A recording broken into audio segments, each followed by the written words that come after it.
17 বছর এবং July August বিপ্লবে আওয়ামী লীগের কিছু সংখ্যক লোক দ্বারা, যেমন যুবলীগ, ছাত্রলীগ দ্বারা পুলিশের ড্রেস পরিয়ে যেভাবে অকথ্য অত্যাচার, খুন খারাপি করেছে, তাদেরকে আইনের আওতায় আনে বিচারের ব্যবস্থা করবেন কিনা আপনার মাধ্যমে মাননীয় মন্ত্রীকে এই প্রশ্নটা রাখতে চাই।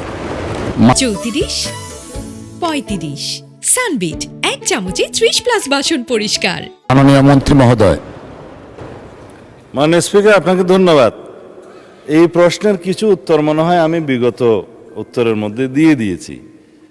তারপরে শুধু সময় নষ্ট না করে পার্লামেন্টের সংক্ষিপ্তভাবে বলি, জুলাই অভ্যুত্থানকারীদের, জুলাই যোদ্ধাদের বিরুদ্ধে, সাধারণ জনগণের বিরুদ্ধে যারা সশস্ত্র হামলা চালিয়েছে, যে ড্রেস যেটাই হোক, সেটা যেই বাহিনীর ড্রেসই হোক, এবং আওয়ামী সন্ত্রাসী গোষ্ঠী, যুবলীগ, ছাত্রলীগ, যারা যেই বাহিনীর ড্রেসই পড়ুক, তারা সবাই অপরাধী এবং তাদের বিরুদ্ধে মামলা দায়ের হয়েছে, না হলে আপনারা দায়ের করবেন এবং সকল মামলার সুষ্ঠু তদন্ত হবে।